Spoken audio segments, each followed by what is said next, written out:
खबर हो गई। और इस वक्त की बड़ी खबर आपको दे देते हैं, याकूब मेमन की क्यूरेटिव पिटीशन खारिज कर दी गई है। इस वक्त की बड़ी खबर आ रही है, 1993 मुंबई ब्लास्ट के दोषी याकूब मेमन को फांसी होगी।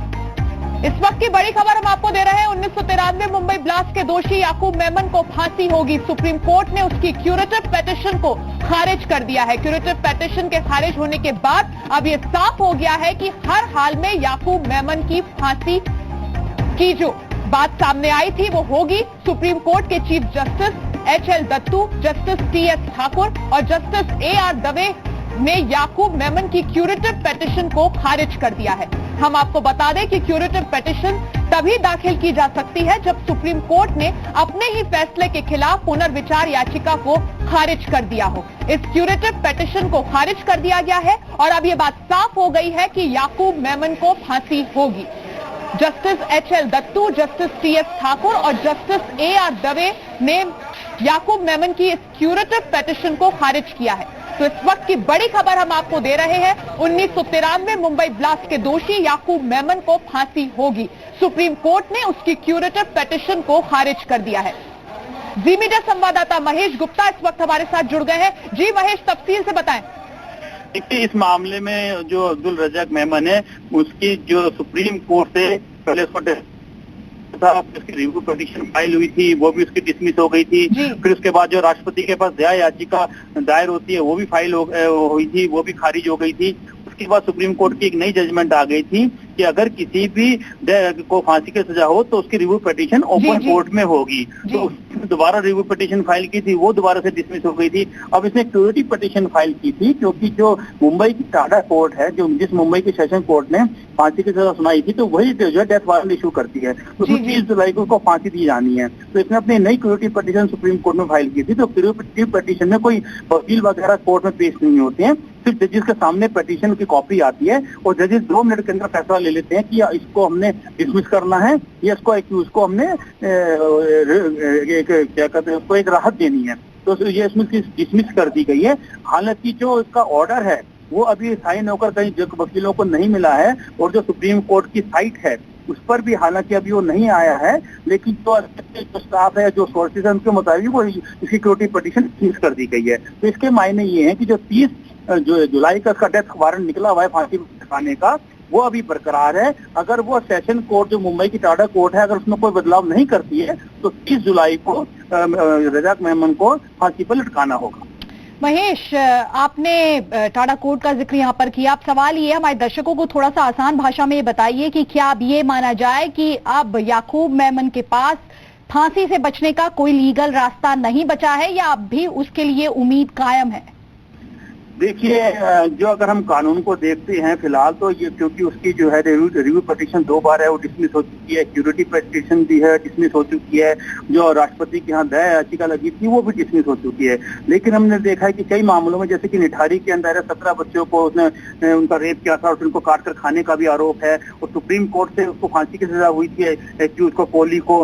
उसके बाद उसकी दया याचिका भी खारिज हो चुकी है, उसकी पुनर्विचार याचिका खारिज हो चुकी थी। उसके बावजूद के इलाहाबाद हाई कोर्ट ने उसकी जो की सजा थी उसको खारिज कर दिया था, जो कि अब पिछले हफ्ते ही सुप्रीम कोर्ट में उत्तर प्रदेश सरकार दोबारा से आई है। तो कहने का मतलब है क्योंकि डेथ का मामला है तो कोई वकील कुछ ना कुछ रास्ता, कोई ना कोई पेज खोल के कहीं ना कोई पिटीशन कोई फाइल कर देते हैं, और क्योंकि डेथ का मामला है तो उस पिटीशन को सुनकर डिसमिस करना भी जरूरी हो जाता है। जैसे कि राष्ट्रपति के यहाँ से इनकी दया याचिका खारिज हो चुकी है, लेकिन कोई भी घर वाला या वो खुद भी 2 बारी 3 बारी 4 बारी अपनी पिटीशन कहीं भी लगा सकता है, लेकिन वो उसकी पिटीशन को एंटरटेन करते हैं, सुनने योग्य मानते हैं नहीं मानते, ये बात की बात है। लेकिन जो फिलहाल के हालात हम कह सकते हैं कि 99.9% जो है वो जो इसके ऑप्शंस, लीगल ऑप्शंस खत्म हो चुके हैं। महेश, जिन दर्शकों ने हमारे अभी टीवी सेट्स ऑन किए हैं, क्या आप बता सकते हैं हमारे दर्शकों को ये जो क्यूरेटिव पिटीशन थी, क्या कुछ इस पर हुआ है, कैसे सुनवाई हुई है, क्या था पूरा मसला? देखिए, एक आम भाषा में ये समझने के लिए काफी है कि जो मुंबई की सेशन कोर्ट ने अब्दुल रज़ाक मेमन को फांसी की सजा दी थी, उसके बाद सुप्रीम कोर्ट ने फांसी की सजा सुनाई थी, उसके बाद राष्ट्रपति ने दया याचिका खारिज कर दी थी, उसके बाद सुप्रीम कोर्ट में 2 बार इनकी पुनर्विचार याचिका खारिज हो चुकी है दोषी की, उसके बाद जो आज क्यूरेटिव पिटीशन लगी थी वो भी खारिज हो चुकी है। तो कहने का मतलब ये है कि इसको फांसी लगना बिल्कुल तय है। और फांसी के जो आखिरी आदेश होता है, जो सेशन कोर्ट, जिस कोर्ट में ट्रायल चली होती है, वही सेशन कोर्ट जो है वो डेथ वारंट जारी करती है, जो कि मुंबई की टाडा कोर्ट, जो कि टाडा हमेशा के लिए खत्म हो चुका है अब। लेकिन जब ये केस चला था तो तब टाडा कोर्ट दी और टाडा कोर्ट का ही आदेश माना जाता है, उसको टाडा कोर्ट ही माना जाता है। तो मुंबई की जो टाडा कोर्ट थी उस समय की, जो इसके लिए अब एक स्पेशल को डेजिग्नेट किया जाता है, तो उनका जो आदेश है वो है 30 जुलाई को फांसी में देने का। और वो आदेश जो है उस पर सरकार को अमल करना होगा। महेश, आप रहिए हमारे साथ। मुंबई से एहसन अब्बास भी हमारे साथ जुड़ गए हैं। 1993 मुंबई ब्लास्ट का ये मामला है, उसी में ही दोषी करार दिया गया था याकूब मेमन। आप दोनों हमारे साथ रहिए। एक बार फिर से अपने दर्शकों को ये पूरी खबर हम दे देते हैं। 1993 मुंबई ब्लास्ट, जिसमें दोषी करार दिया जाता है याकूब मेमन। सुप्रीम कोर्ट में क्यूरेटिव पिटीशन इसने लगाई थी। सुप्रीम कोर्ट ने आज उस क्यूरेटिव पिटीशन को भी खारिज कर दिया है और खारिज होने के बाद अब ये साफ हो चुका है कि हर हाल में याकूब मेमन की फांसी होगी। सुप्रीम कोर्ट के chief justice HL Dattu, justice TS Thakur और जस्टिस एआर दवे के याकूब मेमन की क्यूरेटिव पिटीशन खारिज करने की खबर ही हम आपको लगातार दे रहे हैं। और साथ ही मेरे दो सहयोगी लगातार हमारे साथ हैं। इस बीच लीगल पॉइंट ऑफ व्यू क्या है वो आपको सुनवाते हैं।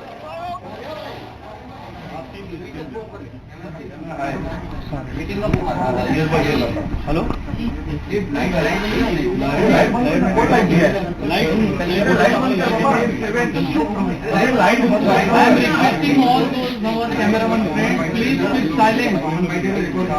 this is not our newsroom or any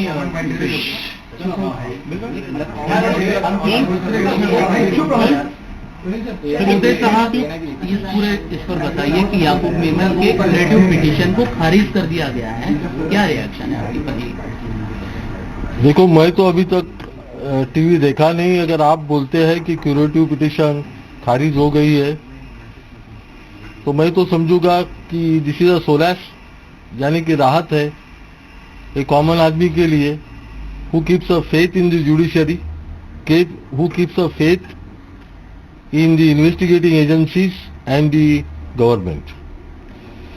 I'm also happy because it seems that the finality has been now reached.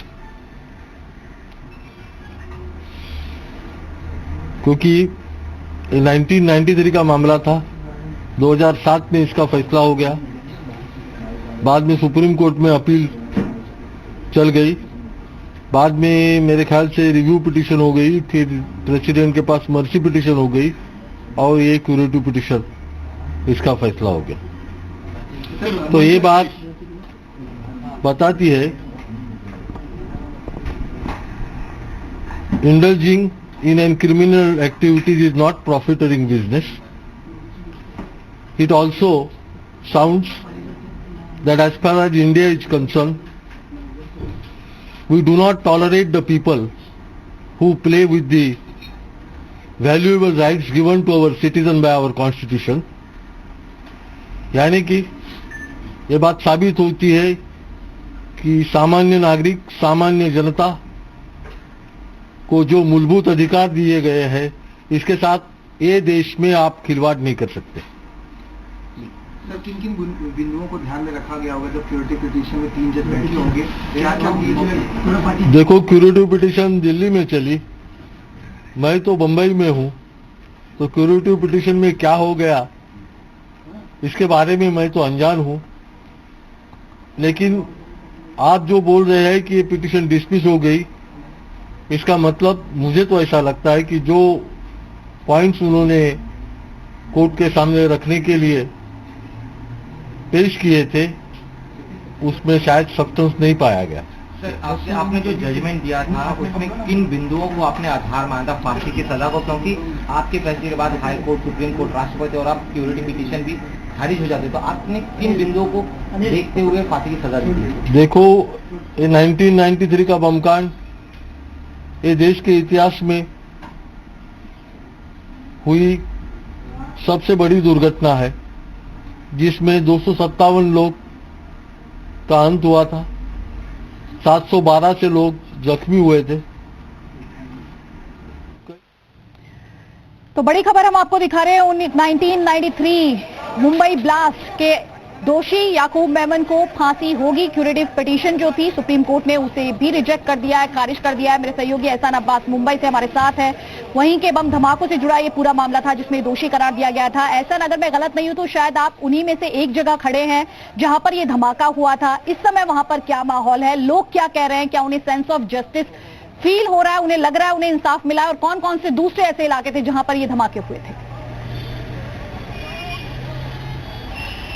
देखिए, बिल्कुल ये मध्य मुंबई का सेंचुरी बाजार इलाका है। यहाँ पर भी बम धमाका होता है। 1993 में जो श्रृंखलाबद्ध तरीके से मुंबई में बम धमाके कराए गए थे। याकूब मेमन का भाई टाइगर मेमन मास्टरमाइंड कहा जाता है। दाऊद इब्राहिम और टाइगर मेमन इस पूरे मामले में अभी भी वांटेड है, लेकिन याकूब मेमन की फांसी अब तय है। महाराष्ट्र सरकार ने याकूब मेमन की फांसी की तैयारियां पूरी कर ली हैं।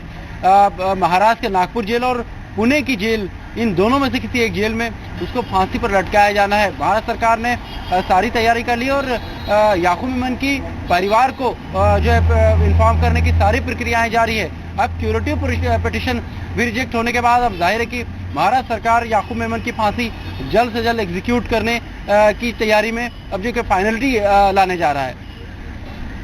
और ऐसा वो दूसरे मुंबई के वहां पर जो लोग हैं, जो लोकल लोग हैं, लगातार हर किसी की निगाहें बनी हुई थी। तमाम जो लीगल रास्ते थे वो याकूब मेमन एक्सप्लोर कर रहा था। लोग क्या कह रहे हैं, क्या उनमें अब ये सेंस ऑफ जस्टिस है? उन्हें लग रहा है कि इंसाफ मिल रहा है, आखिरकार उन्हें देर से ही मिल रहा है लेकिन मिल रहा है? देखिए, जाहिर है कि मुंबई के लोगों की निगाहें इस पूरे फैसले पर थी, क्योंकि जिस तरह के दर्द और जख्म मिले उन्हें, जाहिर है कि उन्हें इंसाफ की बिल्कुल उम्मीद थी और इस तरह से थोड़ी लोगों में राहत जरूर है। लेकिन साफ है कि मुंबई के लोगों के दिलों पर जो जख्म 1993 में जो लगे थे वो बहुत ही गहरे हैं, और जब तक सारे दोषियों को पूरी सजा नहीं होती, लोगों की निगाहें जाहिर है कि अदालत की तरफ टिकी हुई हैं।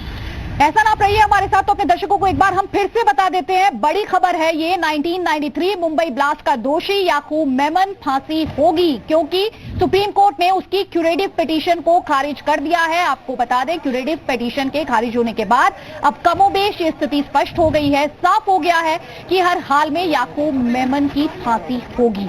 सुप्रीम कोर्ट के चीफ जस्टिस एचएल दत्तू थे, जस्टिस टीएस ठाकुर थे और जस्टिस एआर दवे थे, जिन्होंने याकूब मेमन की इस क्यूरेटिव पिटीशन पर सुनवाई की और फिर इसे खारिज कर दिया।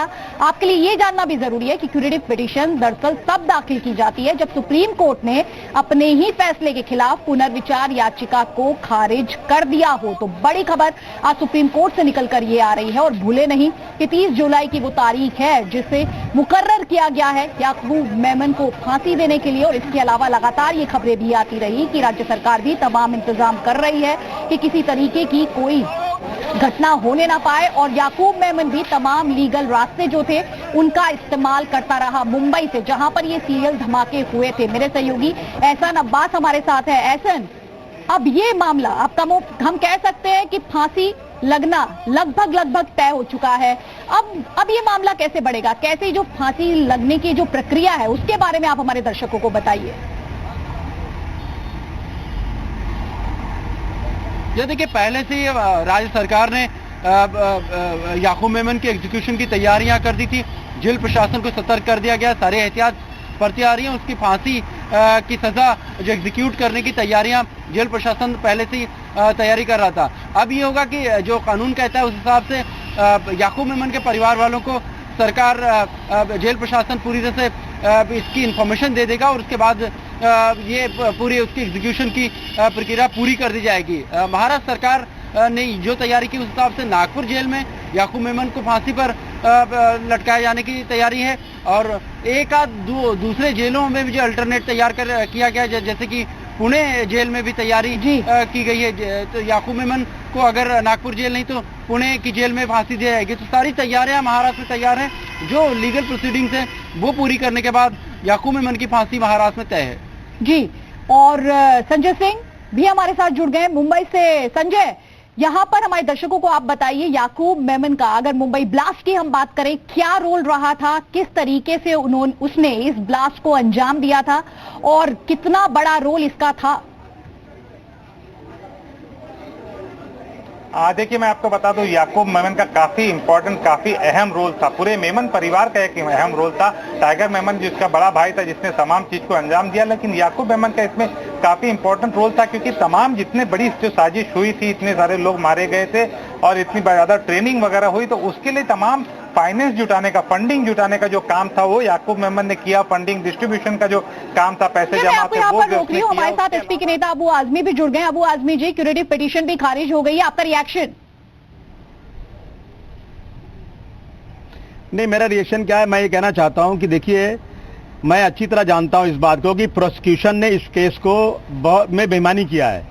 देखिए, कोर्ट जो भी फैसला देता है, प्रोसिक्यूशन के जो प्रोसिक्यूशन प्रोड्यूस करता है, जो प्रोड्यूस होता है, उस पर देता है।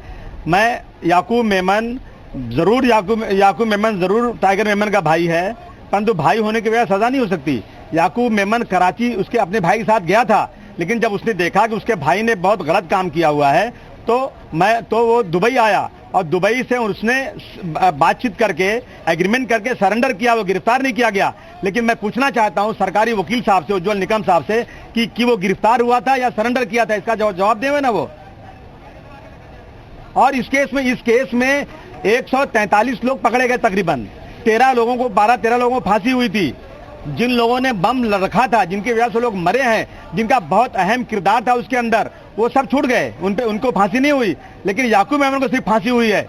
इसका मतलब है कि प्रोसिक्यूशन ने बहुत ही गंभीरता के साथ इस केस को सुप्रीम कोर्ट में गया, इससे फैसला हुआ है, लेकिन कहीं न कहीं याकूब मेमन के साथ बेईमानी हुई है इसके अंदर। मैं पूछना चाहता हूं प्रोसिक्यूशन के वकील साहब से, उज्जवल निकम साहब अगर लाइन पे हैं, मैं उनसे जवाब चाहता हूं एक, कि ये केस हुआ था एक्शन के रिएक्शन में। 92-93 में बाबरी मस्जिद टूटी, मुंबई में दंगे हुए, 1000 लोग मारे गए, लेकिन एक्शन पे आज तक कोई कार्रवाई नहीं हुई।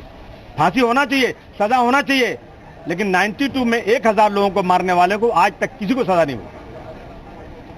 संजय, आप सवाल पूछना चाह रहे हैं, सवाल आपका। तो अबू आसिम जी, आप जो कैटेगोरिकल स्टेटमेंट दे रहे हैं, उसका मतलब ये है कि जो दंगों के दोषी को जब तक सजा नहीं होगी, तब तक के 93 के बम विस्फोटों के आरोपियों को सजा नहीं होनी चाहिए? नहीं, सजा होना चाहिए, लेकिन इस देश में अब जो है फैसले कुछ आस्था के बेस पे होने लग गए हैं। बाबरी मस्जिद का अगर फैसला आपने देखा होगा, तो पिटिशनर ने जो डिमांड नहीं किया था, उस पर फैसला कर दिया गया, और सुप्रीम कोर्ट ने कहा कि ये फैसला जब पिटिशनर ने मांगा ही नहीं, तो फैसला कैसे किया जा सकता है। इस तरह के फैसले भी हो रहे हैं। अफजल गुरु का फैसला हुआ कि देश की पूरी जनता चाहती थी, देश की मांग थी, इसलिए फैसला हो रहा है। कम एविडेंस होने के बाद भी फैसला हुआ। मैं सुप्रीम कोर्ट के फैसले पर कुछ कहना नहीं चाहता हूं, लेकिन मैं कहीं नहीं कहना चाहता हूं कि प्रोसिक्यूशन खास तौर से मुसलमानों के साथ बहुत बेईमानी कर रहा है। ये चीज को लेकिन आप कैसे खारिज कर सकते हैं कि याकूब मेमन का जो रोल था, तमाम फाइनेंस में उसका रोल था, ट्रेनिंग देने के लिए जो लोग गए, उस तमाम चीज में उसका रोल था, इस तमाम चीज को इसके आधार पे, कम्युनल के आधार पे किस तरह से खारिज किया जा सकता है?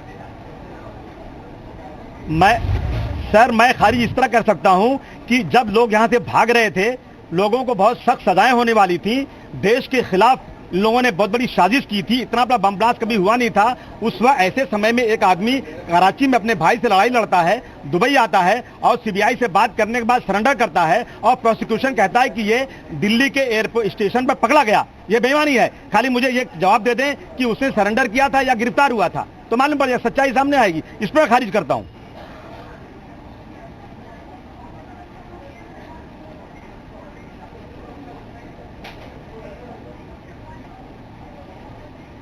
अबू आजमी जी, मेरे पास 2 सवाल है। पहला सवाल मेरा आपसे ये है कि आप जिस अंदाज में सवाल उठा रहे हैं, आप सुप्रीम कोर्ट के फैसले पर सवाल खड़े कर रहे हैं, और दूसरा क्लैरिटी दीजिए, आप अगर सवाल खड़े कर रहे हैं प्रोसिक्यूशन पर, तो आपके पास क्या एविडेंस है? सुप्रीम कोर्ट, देश में तमाम अदालतें जो है वो एविडेंस के आधार पर चलती है, वो सबूतों के आधार पर चलती है, वो इमोशंस के आधार पर नहीं चलती है। आपने नहीं सुना? आपने दिल्ली में लखनऊ में एक फैसला हुआ था सुप्रीम कोर्ट का, बाबरी मस्जिद का, वो जो है आस्था पे फैसला हुआ था। मैं एक बात कहना चाहता हूं, क्या उज्जवल निगम साहब इस टीवी पे हैं क्या? अबू आजमी साहब, आप सुप्रीम कोर्ट पर सवाल या निशान खड़ा कर रहे हैं यहाँ पर, इसको लेकर मुझे क्लियर कट जवाब चाहिए। नहीं, मैं आपसे कह रहा हूं कि सुप्रीम कोर्ट में जो चीज प्रोड्यूस करेंगे, प्रोसिक्यूशन जो चीज कहेगी, उसी पे फैसला होगा। प्रोसिक्यूशन ने बेईमानी किया है, एक आदमी आकर के पाकिस्तान की सारी गलत नीतियों को बम ब्लास्ट में जो लोग थे आके उजागर कर रहा है, आगे सब चीज बता रहा है। लेकिन आपने अगर ये कहा होता कि हाँ सरेंडर किया उसके बाद फैसला होता फांसी का, तो मैं कुछ नहीं बोलता। लेकिन जिसने सरेंडर किया है उसको आप कह रहे हैं कि वो स्टेशन पे पकड़ा जा रहा है, इसलिए मेरे मन में ये बातें उठ रही हैं। लेकिन अबू आजमी साहब, एविडेंस है ना, किसी ने सरेंडर किया या किसी को पकड़ा गया, जब एविडेंस है तभी तो इस देश की अदालत ने ये फैसला लिया है। और सुप्रीम कोर्ट में 3 बार ये मामला जाता है, तब सुप्रीम कोर्ट ने तीनों बार आखिरकार इसे सिरे से क्यों खारिज कर दिया? एविडेंस था, पुख्ता एविडेंस था, तभी तो। इमोशंस के आधार पर देश में अदालतें नहीं चलती हैं। आपको पता है कि टाडा कानून में अगर पुलिस की गिरफ्त में कोई आदमी है और पुलिस उससे टार्चर करवा के जो कुछ लिखवा लेती है उसे एविडेंस माना जाता है। इसी देश में अगर 302 में कोई व्यक्ति पकड़ा जाता है और पुलिस मार के उसका स्टेटमेंट लेती है तो उसे कोर्ट खारिज कर देता है, परंतु अगर टाडा में पकड़ा जाता है और पुलिस मार के कोई एविडेंस ले लेती है तो उसे एविडेंस माना जाता है। अबू आजमी साहब, आप बहुत जनरल टाइप का एग्जाम्पल दे रहे हैं, बहुत ही जनरल उदाहरण दे रहे हैं। सवाल ये है कि क्या आपके पास याकूब मेमन की बेगुनाही का कोई सबूत था? आप जिस प्रीमाइसेस पर चल रहे हैं, आप जिस अजम्पशन पर चल रहे हैं, वो किसी भी तरीके से सबूतों की जो एक कसौटी होती है उस पर खरी उतरती नहीं दिखती है। आपसे मैं आगे भी बात करूंगी, बस एक छोटे से ब्रेक के लिए रुक रहे हैं। मेरे तमाम सहयोगी इस समय हमारे साथ में, आपको भी रहना है हमारे साथ।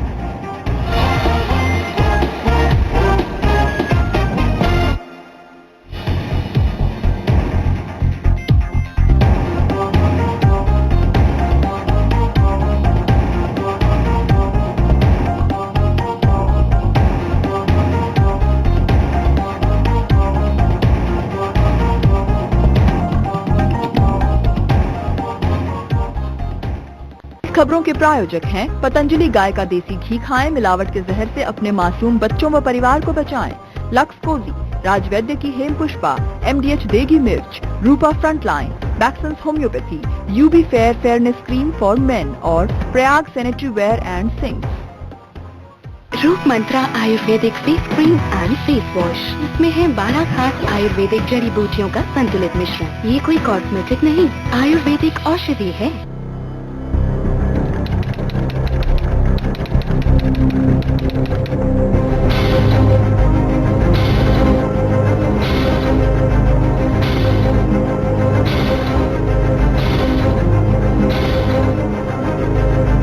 भ्रष्टाचारियों की तमाम साजिशों के बावजूद केजरीवाल सरकार ने रचा इतिहास। माननीय अध्यक्ष महोदय, मैं वित्त वर्ष 2015-16 के लिए सदन के समक्ष बजट प्रस्तुत कर रहा हूं। देश में पहली बार शिक्षा का बजट 2 गुने से ज्यादा बढ़ा। अब दिल्ली के हर बच्चे को मिलेगी बेहतरीन शिक्षा। स्वास्थ्य का बजट 1.5 गुना कर दिया गया।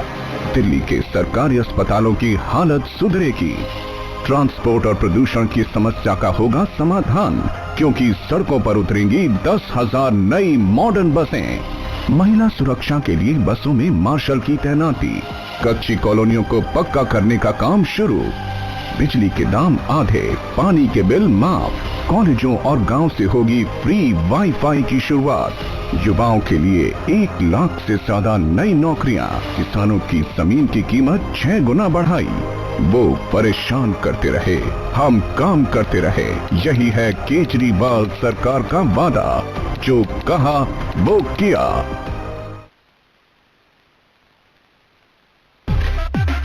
लाइफ में नकल से ज्यादा अकल की जरूरत होती है। डार्लिंग, शॉक भी देता हूँ। Dollar big boss. अब हर 2 पीस डॉलर बिग बॉस या डॉलर क्लब के साथ पाइए 20 रुपए का एक पार्क एवेन्यू सोप बिल्कुल फ्री। फिट है बॉस। पीछे पीछे वक्त चला, आगे निकल गए हम तुम, सोचो ऐसा क्या कर गए। शुद्ध प्लस पान मसाला, तुम में भी मैं हूँ। ये लो स्टे ऑर्डर। ये बंगला मेरा है। जा अपुन के नाम का नेम प्लेट लगा, आज से बंगला अपुन का।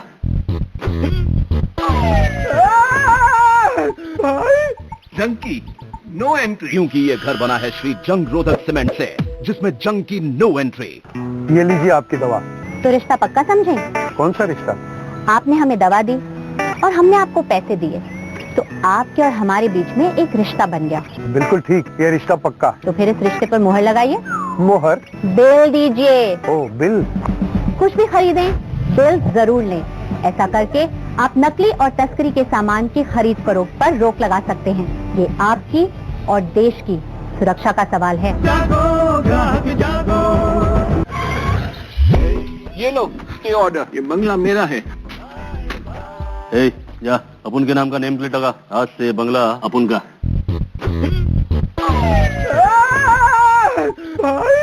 जंग की नो एंट्री, क्योंकि ये घर बना है श्री जंग रोधक सीमेंट से, जिसमें जंग की नो एंट्री। एक नाम जो है स्वाद के शिखर पे, शिखर पान मसाला, क्वालिटी पसंद लोगों के लिए। Mount Litra School International at BKC is a future-ready international school that goes beyond traditional learning so that each student emerges as a winner in life. We create global citizens backed by world-renowned Ivy curriculum and the best minds of the industry. Mount Litra School International, Mumbai. Admissions open for playgroup to class 7. Call 9930441459 or visit www.mlsi.in. तो हम इस वक्त की बड़ी खबर पर लगातार बने हुए हैं। 1993 मुंबई ब्लास्ट, उसके दोषी याकूब मेमन को फांसी होगी। सुप्रीम कोर्ट में इसने क्यूरेटिव पिटीशन दायर की थी, लेकिन उसे खारिज कर दिया गया और खारिज होने के बाद साफ हो चुका है हर हाल में याकूब मेमन की फांसी तय है। सुप्रीम कोर्ट के आपको बता दें chief justice Achal Dattu, justice TS Thakur, justice AR Dave ने याकूब मेमन की इस क्यूरेटिव पिटीशन को खारिज किया। मेरे कई सहयोगी समय साथ में हैं, संजय सिंह और एहसान अब्बास मुंबई से साथ में हैं और मेरे सहयोगी रोहित सरदाना न्यूज रूम से हमारे साथ है। रोहित,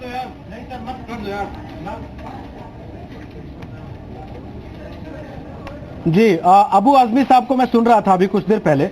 अबू आजमी साहब, आपने बहुत ऊंची आवाज में विरोध जताया इस बात को लेकर कि याकूब मेमन को फांसी नहीं होनी चाहिए थी। मेरा बड़ा आपसे सीधा सवाल है, अब जबकि सुप्रीम कोर्ट का फैसला आ चुका है, आप पहले अपनी बात को सर, आपने कहा गलत तरीके से जांच एजेंसियों ने फंसाया है, ने बेईमानी किया है। आप कह रहे हैं बेईमानी किया है, सुप्रीम कोर्ट बिल्कुल देखभाल कर फैसला देता है, ये भी आप मानते हैं। उसके बाद क्यूरेटिव पिटीशन लगाई गई, ये भी आपने देख लिया, वो खारिज हो गई।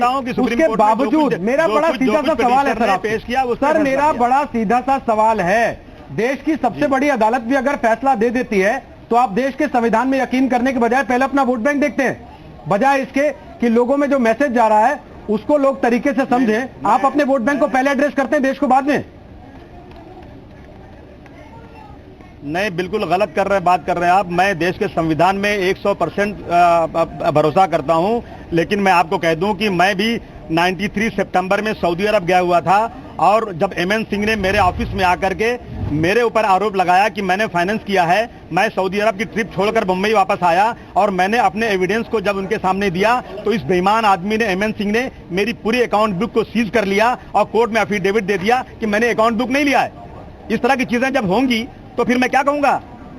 जब एक आदमी सरेंडर कर रहा है दुबई में आकर के, पाकिस्तान की सारी खुफिया जानकारी दे रहा है, अपने भाई के बारे में सारी बातें बता रहा है, तो कम से कम उसको बताना चाहिए कि सरेंडर किया हुआ है। सर, जिस आदमी के, तो मेरे बोलने की हिम्मत नहीं हो सकती। सर, जिस आदमी के करके ये दिखा के आदमी साहब, जिस आदमी के हजारों करोड़ रुपए मुंबई में फंसे हुए हो, जो स्मगलिंग का पैसा रियल एस्टेट में निवेश कर रहा हो, जिसको जरूरत हो बार बार ये देखने की कि मेरा बिजनेस जो मैंने स्टार्ट किया था उसका परिवार पूरा उस बिजनेस के चक्कर में उलझा हुआ हो, वो सरेंडर कर रहा है, तो वो आपके देश की भलाई के लिए सरेंडर कर रहा है या अपने पैसे के लिए सरेंडर कर रहा है? आप उसे देशभक्ति की संगत दिलवाना चाहते हैं, वो भी तब जब अदालत फांसी पर टांगने जा रही है। भाई साहब, मैंने इस केस में 13 लोगों को फांसी हुई थी और बहुत सारे लोग ऐसे हैं जो को प्लान किया था बम को इन्होंने, इनकी वजह से कई 100 लोग मरे थे, उनसे वो सब छूट गए। लेकिन याकूब मेमन जो खुद सरेंडर किया था, तो मुझे थोड़ा तजुब हो रहा है। मैं कोर्ट के पर कोई सवाल नहीं उठा रहा हूँ, कोर्ट को और संविधान का पूरा सम्मान करता हूँ, लेकिन जांच एजेंसियां बेईमानी करती हैं। अगर आप मुझे बोलेंगे मैं आपको एविडेंस दे दूंगा। सर, पिछले 18 साल में आप अपना एविडेंस दबाकर क्यों बैठे थे?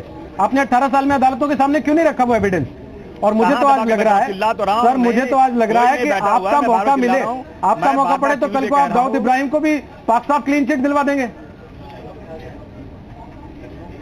नहीं, आप गलत बातें क्यों कर रहे हैं? मैं तो चाहता हूं कोर्ट पकड़े, गिरफ्तार करे और साफ सुथरा मुकदमा चले और फांसी की सजा हो। जितने आतंकवादी है सबको फांसी मिलना ही चाहिए। मैं कहीं मना नहीं कर रहा हूं, और कहीं ऐसा नहीं होना चाहिए किसी बेकसूर को सजा नहीं होना चाहिए। जिस तरह से मुझे बेकसूर की सजा दिलाने के लिए, अरे टाडा अदालत JN पटेल साहब ने मेरी 3 बार जमानत कैंसिल किया, जमानत नहीं मिल सकती। और उसी आदमी को सुप्रीम कोर्ट ने डिस्चार्ज कर दिया। आप आज बैठे हैं, बात कर रहे हैं ना, मानूं मैं, आप आज यहाँ बैठे हैं, बात कर रहे हैं ना, आपके ऊपर से वो सारे केस हट गए ना, आपको क्लीन चिट हो गई ना जी। तो फिर अगर जांच एजेंसियां इस तरीके से निर्दोषों को फंसा सकती, अरे कितने तो आप भी अंदर होते, कुछ लुटा के होश आपको भी फांसी हो गई होती, आप भी उम्र कैद काट रहे होते। आप अगर यहाँ बैठे हैं खुद इस बात को मान रहे हैं कि अदालत ने सही फैसला किया आपके मामले में, तो दूसरे के मामले में वही अदालत गलत फैसला कैसे कर देगी? नहीं, अदालत ने सही फैसला किया। अदालत याकूब मेमन के बारे में भी सही फैसला कर रही है, लेकिन जांच एजेंसियां बेईमानी कर रही हैं। जांच एजेंसियां मेरे मामले में भी मुझे फंसाने की पूरी कोशिश कर रही थी, लेकिन ऊपर वाला मेहरबान था, मैं छूट गया। ठीक, उज्जवल निकम हमारे साथ आ गए हैं। उज्जवल निकम साहब, अबू आजमी को लगता है कि जांच एजेंसियों ने बेईमानी करके याकूब मेमन को फंसा दिया, आप क्या कहते हैं?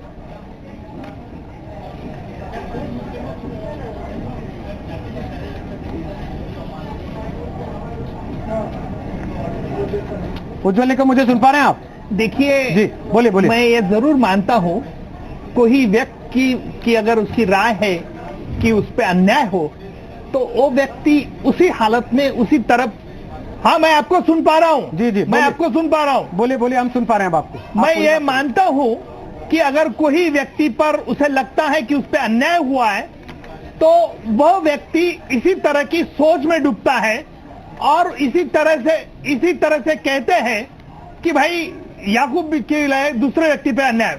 याकूब के बारे में मैं कह दूंगा और हमारे आजमी साहब को भी बता दूंगा, और उनको मालूम भी है कि उनके खिलाफ जो भी सबूत था वो कोर्ट में हमने पेश किए थे, और ये भी हमारे आजमी साहब को पूरे बात के पता है, जानकारी है कि बॉम्ब ब्लास्ट के पहले ही टाइगर मेमन, याकूब मेमन पूरे भाग गए थे। और दूसरी बात यह है कि दुबई में पहली जो साजिश रची गई थी बॉम्ब ब्लास्ट की, उस साजिश में याकूब, टाइगर, दाऊद और पाकिस्तान के कुछ शख्स थे।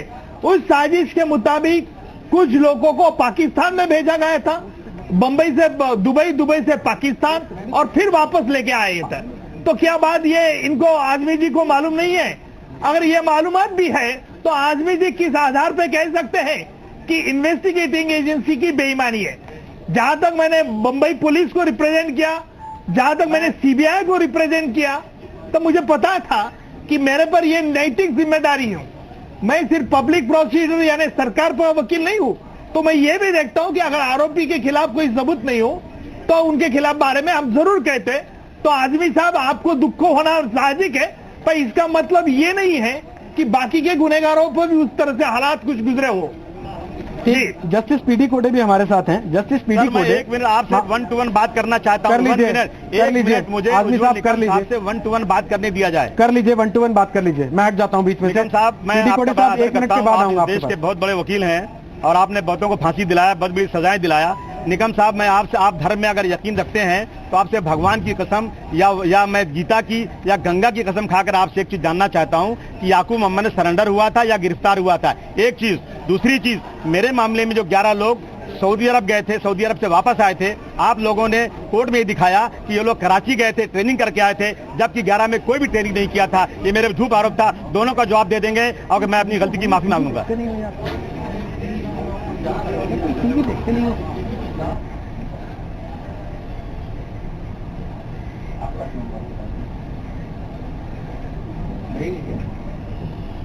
जवाब का इंतजार कर रहा हूं।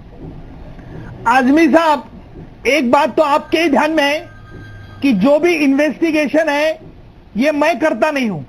मेरा काम आपको मालूम है कि जो, हाँ, मैं आपको जवाब दे रहा हूं। आप 1 to 1 बता दीजिए। प्लीज बात की मैं आपसे रिक्वेस्ट कर रहा हूं कि आप कहिए कि याकूब मेमन अरेस्ट हुआ था या सरेंडर हुआ था? कोर्ट में पेश किए। आपको क्या मालूम है? वो कसम खा के बोलिए। आप कहिए कि आपको मालूम है कि वो गिरफ्तार हुआ था, कसम खा के बोल दीजिए कि वो कैसे कह सकते तुम?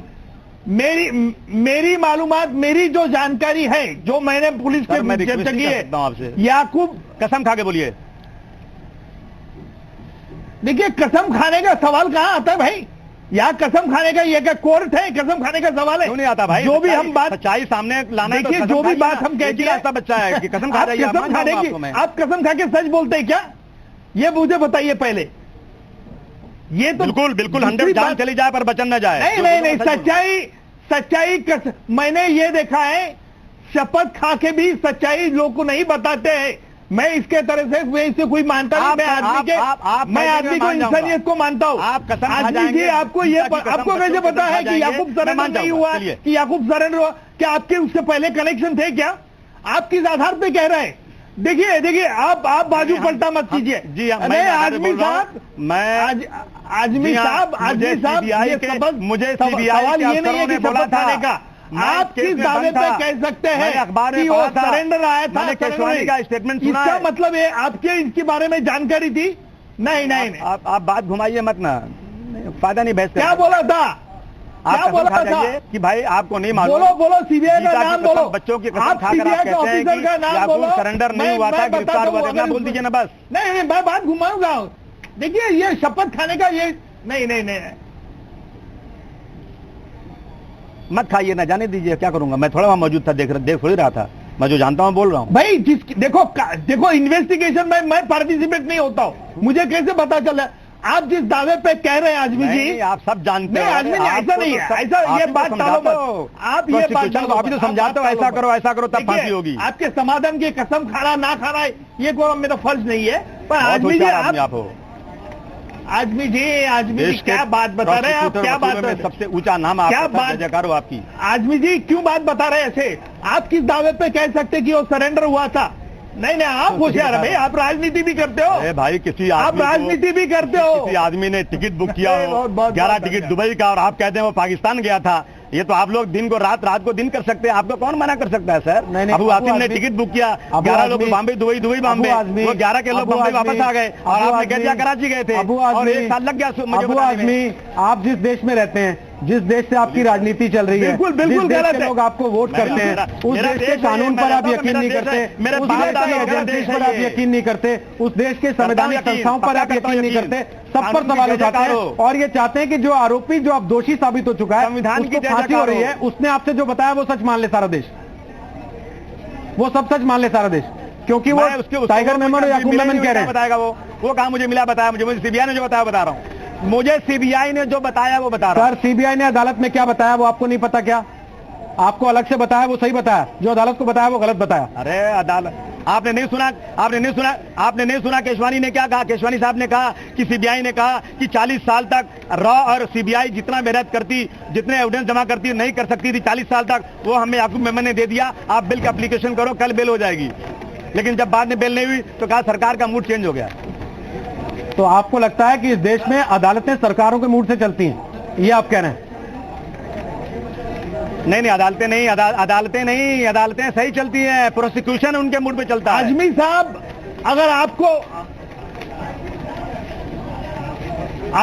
अगर आप ये कहते हैं कि वो सरेंडर हुआ है, तो जिक्र आपने पहले क्यों नहीं किया? आपने ये जिक्र क्यों नहीं किया? आप तो राजनीति में थे, अभी हैं, और राजनीति में होने के बाद ये कभी इश्यू आपने पार्लियामेंट में नहीं उठाया। टेल मी ट्रूथ, आप पार्लियामेंट में कभी ये सब्जेक्ट नहीं किया, आपने राज्यसभा में भी नहीं किया। अरे भैया मैं कैसे बता सकता हूँ? बोल दो ना। नहीं आजमी साहब, बस देखो आजमी साहब, मैं आप जैसा राजनीति करने वाला नहीं हूँ।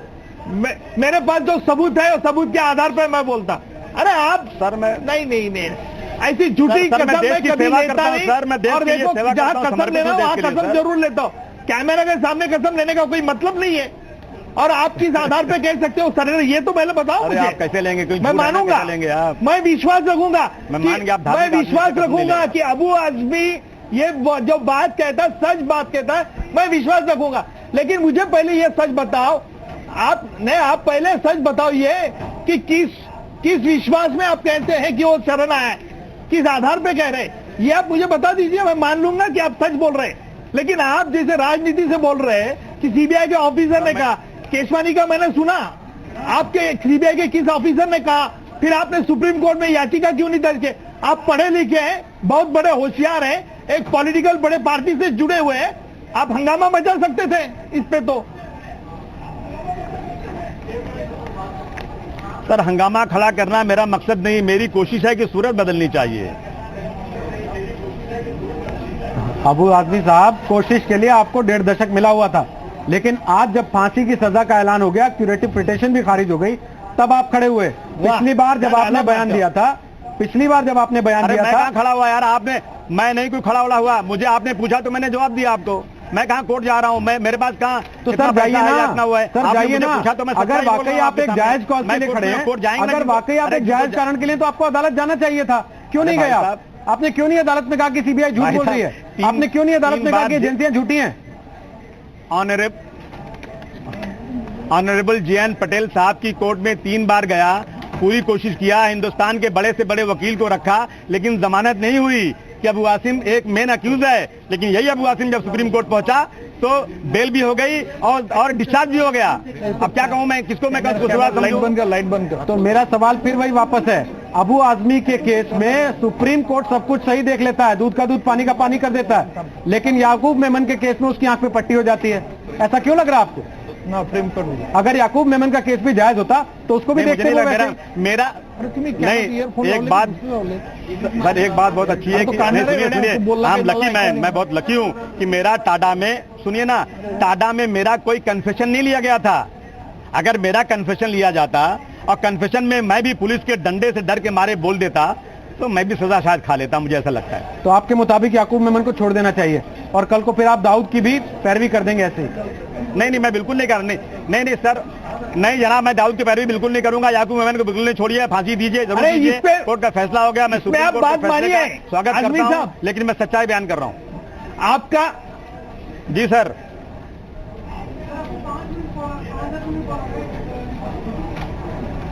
आदरणीय निकम साहब बोलिए। आजमी साहब, आपने कहा कि आपने इकबाली बयान में आप बच गए, तो मैं आपका लिया तो नहीं ना फोर्स से? आपका इकबाली बयान कोई पुलिस ऑफिसर ने बाय कंपल्सन तो नहीं लिया ना? अगर आपका यह कहना है कि पुलिस जो इन्वेस्टिगेटिंग एजेंसी कुछ भी कर सकती है, तो उनको लेना मुश्किल थोड़ी था आपके बारे में, पर नहीं किया ना आपका। फिर आपका भी तो विश्वास आज है कि आपका इकबाली बयान नहीं लिया उन्होंने। इसका मतलब है कि जो नहीं ना, पर इसका मतलब तो यह है ना कि इन्वेस्टिगेशन साफ सुथरा हुआ है। फिर इसी दायरे से मैं कह सकता हूं कि याकूब सरेंडर नहीं हुआ है, आपको किसी ने गलत फहमी में इंफॉर्मेशन दे दी है। आप सच्चे दिल के अच्छे आदमी हो, आप सच्चे दिल के अच्छे आदमी हो, मैं ये बोल रहा हूं, और इसलिए आपको विश्वास रख दिया। फिर ऐसा विश्वास मत रखो, क्योंकि आप राजनीति करने वाले हैं, कहीं धोखे में गिर जाओगे तो बहुत पछताओगे जी। ये मेरा दोस्त करके आपको सलाना है। सर, मुझे मेरी राजनीति जीरो, मेरी राजनीति जीरो या चलेगा, लेकिन सच्चाई छुप नहीं सकती बनावट के असूलों से। चलिए, शेरो शायरी आप करके शेरो शायरी बात खत्म कर रहे हैं, लेकिन एक चीज है, संजय सिंह, क्या अबू आजमी संजय सिंह, क्या अबू आजमी जैसे नेता का इस तरीके का बयान देना एक गलत मैसेज नहीं देगा देश में? देखिए, अबू आसिम जी ये पहली बार नहीं है, इसके पहले मतलब पिछले जब से केस शुरू हुआ है तब से इस तरह के बयान देते रहे हैं और उन्होंने एक खास भूमिका, एक खास स्टैंड उन्होंने लिया हुआ है। लेकिन ये जो पर्टिकुलर बयान है कि तो वो कहीं ना कहीं सवालिया निशान लगाता है, क्योंकि एक नहीं, अदालत के अलग अलग स्टेजेस पर चीजें हुई।